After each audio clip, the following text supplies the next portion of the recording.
Olá, meu nome é Rubens e junto com o Fabrício, Larissa e a Mariane, vou apresentar como a gente fez um controle cascata discretizado. Para esse experimento a gente usou três softwares, que é o Proteus, o Arduino IDE e o MATLAB Simulink. Primeiramente explicando o conceito, o controle cascata divide o processo em duas partes, duas malhas fechadas dentro de uma malha fechada. O controlador primário vê uma malha fechada como parte do processo. Idealmente, o processo deve ser dividido em duas metades, de modo que a malha secundária seja fechada em torno da metade dos tempos de atraso do processo.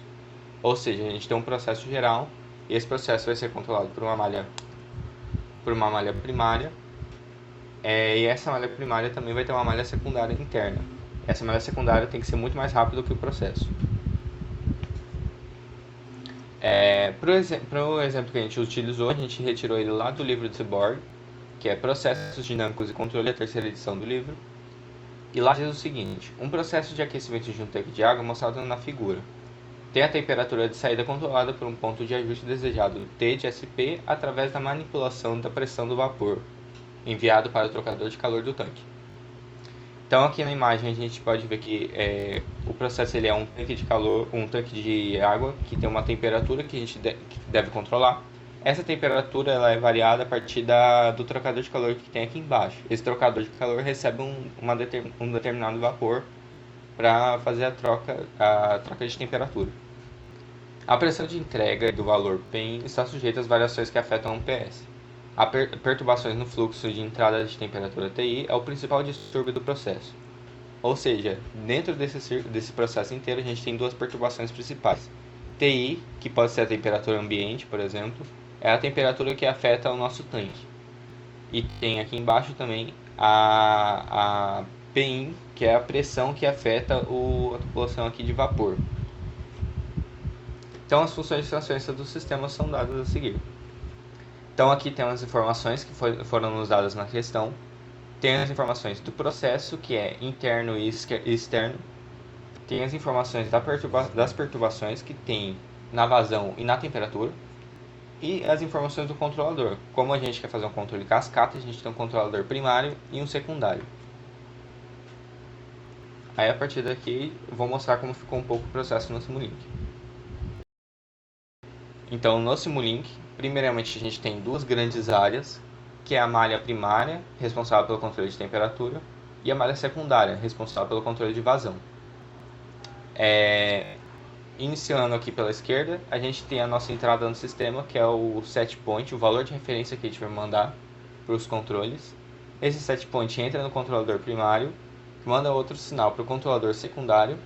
O controlador secundário manda uma resposta para a válvula, e a válvula, a saída da vazão dela, a gente vai realimentar ela lá no controlador secundário, para fazer correções na resposta e melhorar o controle.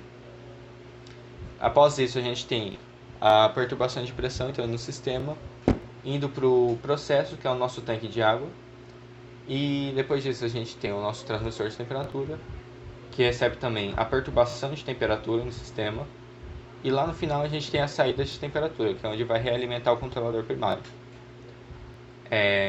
E também a nossa medida aqui que a gente vai tentar controlar. Após isso, a gente simula o processo e vê os gráficos.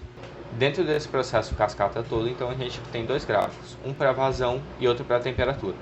No gráfico de vazão a gente observa uma resposta excelente, que tem um pouco de sobressinal e depois ela se estabiliza junto com um sinal de entrada. A gente pode ver aqui que o tempo de acomodação ele é de aproximadamente 40 segundos. Para a questão do gráfico de temperatura, a gente tem um set point dado em degrau, e a resposta do sistema ela é um pouco mais lenta, mas ela ainda assim tem um pouco sobre o sinal. E o tempo de acomodação de também é aproximadamente 40 segundos. Vale lembrar que essas características que a gente está vendo aqui, elas estão no tempo contínuo. Agora a gente vai ver como que fica esse processo todo no tempo discreto. Primeiramente, para a gente fazer a nossa discretização, a gente vai precisar dos nossos tempos de acomodação. Na malha primária, fazendo os cálculos, o nosso tempo de acomodação foi de 40, e com isso a gente conseguiu calcular o nosso tempo de amostragem, que deu 2 segundos. Na malha secundária, o nosso tempo de acomodação foi 4 segundos. E fazendo o tempo, a taxa de amostragem, deu 0,2 segundos. Agora a gente vai ver os cálculos no MATLAB. Aqui no MATLAB, nós vamos ter o nosso tal C1, que é o nosso tempo de malha fechada do controle primário. Ele deu 10 segundos. E aqui abaixo nós vamos ter o tal C2, que é 1 segundo para o tempo de malha para a malha secundária. Aqui abaixo nós vamos só calculando o nosso tempo de acomodação, daquela forma, 4 vezes tal C2, que é o nosso tempo de malha fechada da malha secundária, e aqui da malha primária. Aqui abaixo nós vamos ter o cálculo da nossa taxa de amostragem, ou tempo de amostragem, TS2, que nada mais é que a gente pegou o nosso tempo de acomodação e dividiu por 20, que é a nossa taxa de amostragem padrão, digamos assim. Fizemos isso para a malha secundária e para a malha primária também. Aqui abaixo nós temos a dinâmica do processo contínuo, nossa planta contínua, e aqui a dinâmica da nossa válvula no contínuo também. E agora a gente vai discretizar a planta. Como que a gente vai fazer isso? A gente vai pegar a fórmula C2D, que nada mais é que a gente converte o contínuo para o discreto, tempo contínuo para o discreto, e a gente vai passar esses argumentos. GP, que é a nossa dinâmica da planta contínua, TS1, que é o nosso tempo de amostragem da malha contínua, e a gente vai fazer pelo método de Zohr essa conversão. A gente vai fazer a mesma coisa para a válvula, vai pegar o C2D, vai passar a planta da nossa válvula, o tempo de amostragem dela e utilizar o método de Zohr para converter a planta. Aqui abaixo agora a gente vai ter a nossa dinâmica do controle, aqui para a planta e aqui para a válvula. E abaixo a gente vai discretizar o nosso controle. Fazendo isso, a gente vai pegar o C2D novamente, vai passar o argumento da dinâmica do nosso controle primário, passar também o nosso tempo de amostragem, e aqui no controle a gente vai utilizar o método de Touch em vez de Zohr, para discretizar o nosso controle. Abaixo a gente vai fazer a mesma coisa, só que para a válvula. Passar a dinâmica da válvula, o controle da válvula, e o seu tempo de amostragem, utilizando também o método de Touch. Vamos fazer a simulação aqui agora. E aqui a gente obteve que o nosso controle da planta discretizada vai ser este daqui. E o nosso controle da válvula discretizado, esse daqui. Bom, fazendo lá a nossa conversão por touch, na malha primária a gente obteve, como eu falei, o nosso controle discretizado, que é dado por essa equação aqui. E agora a gente vai fazer a inversa Z dele. Primeiro a gente vai multiplicar cruzado, né, os termos da equação para obter essa maneira aqui. E logo após aplicar a inversa Z.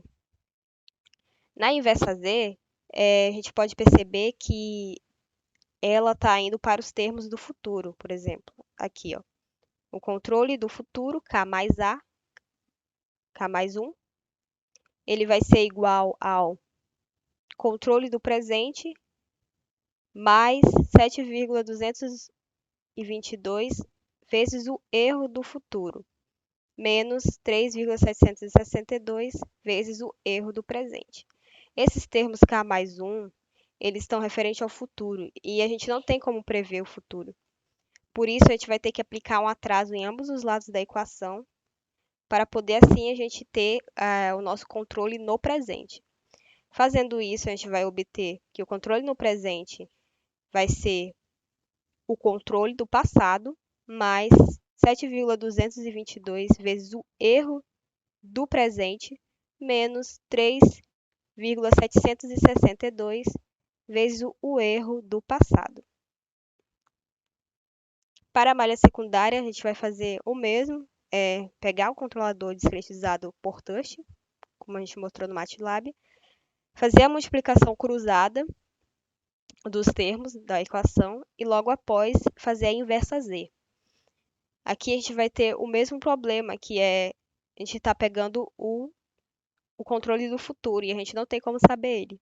Mais uma vez, a gente vai aplicar o atraso em ambos os lados da equação e assim obter o controle do presente, que é dado por esta equação aqui, equação de diferenças.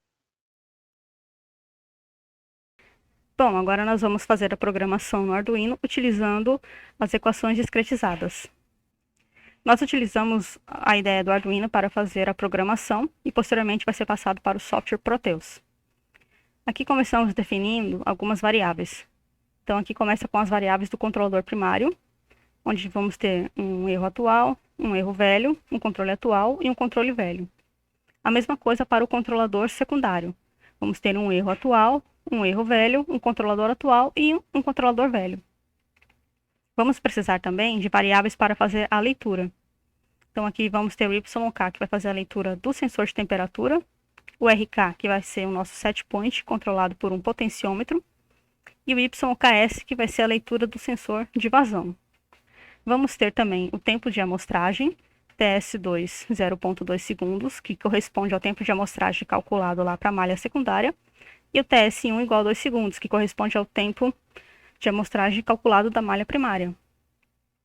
Vamos precisar também de variáveis para fazer a troca entre as malhas. A primeira variável é um contador. Esse contador vai servir para contar os ciclos do controlador secundário. Vamos precisar também de uma variável tempo 1 e tempo 2 para fazer a contagem do tempo do controlador primário e do controlador secundário. Entrando no setup, a gente tem aqui a definição da porta 9 do Arduino como uma saída, e ela vai fazer o controle PWM para o set point da válvula. Definimos aqui também o tempo 2, que vai receber a função milis. Entrando na função do loop, vamos começar definindo o tempo 1, que também recebe a função milis, e aqui é onde vai iniciar a iteração do código. Então vai estar rodando o tempo do nosso controlador primário. A primeira coisa a se fazer é ler as entradas. Então, as portas analógicas do Arduino 0, 1 e 2 vão fazer as leituras YK, que é da temperatura, RK, que é do potenciômetro, e YKS, que é da vazão. Então, a gente passa para o controle secundário. O erro passado do controle secundário vai receber o erro atual. E o erro atual, ele vai receber a leitura do controle do que foi enviado do controlador primário, menos o YKS, que é a nossa leitura da vazão. Então, o nosso controlador secundário do passado vai receber o controlador secundário atual. E o controlador atual da malha secundária vai executar esse cálculo. Esse cálculo aqui é aquela equação discretizada. Por fim, aplicamos um filtro para que a variação ocorra apenas de 0 a 5 volts. Com os cálculos realizados, a gente pode fazer a atualização da saída. Então, nós vamos fazer a escrita lá na porta 9, utilizando o controle do secundário calculado aqui, e já com o filtro aplicado. Após isso, o contador vai receber contador mais 1. Então, aqui ele fechou um ciclo. Se esse ciclo não estiver completado nessas condições aqui do tempo de amostragem 2, então vai ter aqui um while que vai fazer ele esperar. Então, quando terminar esse tempo, aí sim ele continua o código. Vai cair aqui nesse hífen. Então, ele vai ver se o contador é maior que 8. Como está na primeira iteração, ainda não é. Então, ele vai voltar aqui no início e vai repetir todo o processo. Então, ele vai fazer isso até que a condição seja satisfeita. Então, quando o controlador secundário tiver os 9 ciclos, ele vai entrar no if. Entrando no if, a gente vai fazer o controle primário. Basicamente, vai ser a mesma lógica. O erro passado do primário vai receber o erro atual vai receber uma leitura de set point, que é dado pelo potenciômetro, menos a leitura da temperatura. O nosso controle passado vai receber o controle atual e o controle atual vai realizar esse cálculo que é daquela equação discretizada. Também vamos aplicar um filtro para que esse controlador ele varie apenas de 0 a 5. E finalmente a gente zera o contador.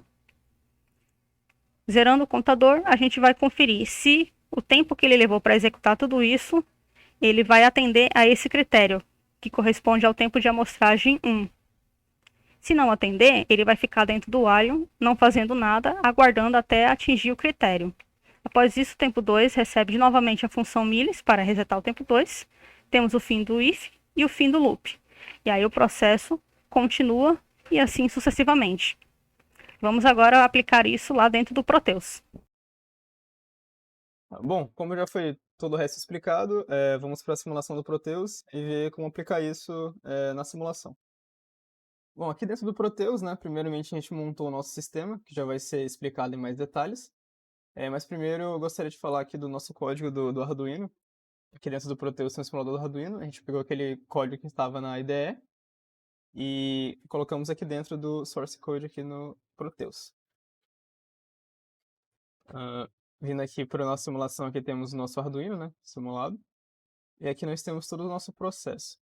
Vamos começar pelo setpoint dele, onde ele basicamente tem uma fonte de tensão, um referencial, e aqui temos um potenciômetro, que dependendo do valor que coloquemos aqui, ele vai mandar o setpoint para o nosso Arduino na forma de uma tensão. Então aqui a gente poderia, no caso, é o nosso processo, é o controle da temperatura. Isso aqui poderia ser algum campo em que nós preenchemos o quanto de temperatura nós queremos, né? E ele vai mandar uma tensão específica para o nosso Arduino, mandando aqui para a nossa porta analógica 1. Aqui ele tem um osciloscópio, onde vamos usar para ver os nossos sinais e como está o controle. E aqui temos toda a malha do nosso processo inteiro. Aqui primeiramente, o controlador primário, né? Que ele vai estar vendo tudo isso, vai estar trabalhando com tudo isso. E o nosso controlador secundário, que ele vai apenas se preocupar com a parte da vazão. Então aqui nós temos o nosso setpoint vai ser mandado para nossa porta analógica, que vai para o nosso controlador primário. Então se nós virmos aqui, a porta analógica aqui, que vai vir no nosso potenciômetro no código, ele vai fazer todo o cálculo primeiro do controlador secundário, né? Com as variáveis iniciadas em 0 ali. E quando ele cai no controlador primário, ele vem para essa parte aqui, onde ele vai calcular o erro, vai pegar a referência, né, de acordo com o que mandamos no potenciômetro, vai fazer o cálculo e vai salvar essa variável 0 com essa saída dele. Com essa variável 0, ele vai mandar para o nosso secundário, aqui como referência, onde ele vai calcular o erro baseado na saída de vazão que ele está lendo do nossa saída lógica 2, que eu já vou mostrar ali no diagrama. E ele vai calcular o nosso controle e vai escrever na porta analógica 9, que vai comandar a válvula. Ele vai mandar para a nossa porta 9, onde ela vai mandar um sinal de controle para a nossa válvula, né, abrindo ou fechando a válvula. E baseado nisso, vai ser alterada a vazão do vapor, que vai subir ou diminuir a temperatura do nosso tanque de água. Aqui nós temos uma perturbação que está entrando, né? Aqui a gente colocou o tempo dela, essa aqui vai entrar em 25 segundos de simulação. Que vai estar somando aqui e saindo a nossa vazão. A nossa vazão, então, vem para o nosso processo, né, de simulação do tanque de água, onde aqui temos o processo todo de temperatura, o nosso transmissor de temperatura aqui, uma perturbação na nossa temperatura que vai estar entrando nos 60 segundos, e vai entrar nesse somador, e vai sair finalmente a nossa leitura da nossa temperatura na nossa porta analógica 0 do Arduino. Então, eu vou colocar aqui o sistema para simular. Então, dando um play aqui. Aqui aparece o nosso osciloscópio.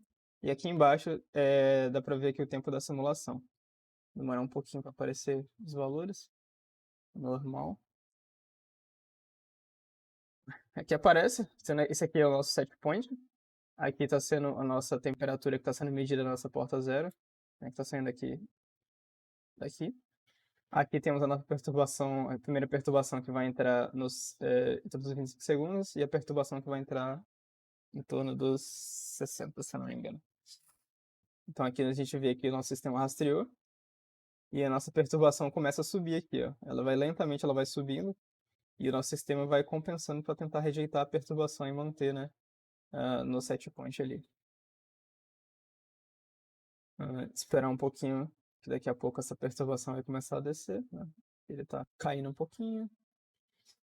E aqui a gente pode então em relação à tensão, né? Mas a gente pode estar pensando que é um sensor, né? Tá mandando uma tensão pro nosso Arduino, que através de alguma equação ela é convertida em um valor de temperatura.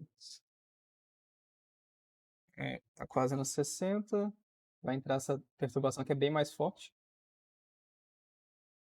Então ela perturbou aqui o nosso sistema, ela entrou e saiu. E aqui o nosso sistema vai tentando compensar de novo aqui, rastrear nosso set point. Ele dá um overshootzinho, né? Normal, que nem foi visto lá no MATLAB, né? Então nosso sistema tem um pequeno overshootzinho e aqui ele vai subindo até alcançar. E se a gente mudar o nosso set point aqui, por exemplo, ele vai demorar um pouquinho, né? Porque é um sistema bem lento, é um sistema de temperatura, mas ele já vai de novo começar a descer para poder rastrear o nosso set point. E basicamente é isso, como fazemos o cascata discretizado. A diferença da discretização normal se resume a usar a saída do primário no controlador secundário. E também a outra diferença que nós temos aqui é em relação aos tempos, né? Como são dois tempos, são duas taxas de atualização diferentes na hora de calcular, né? Porque temos um controlador mais rápido e o outro mais lento.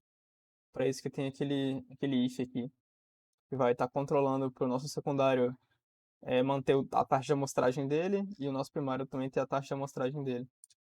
Né? Que por linha de código é um pouco mais complicadinho de colocar. Mas em suma é isso.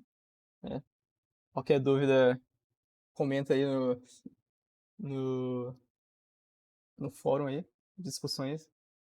Se ficou alguma coisa não muito bem explicada, aí a gente tenta responder.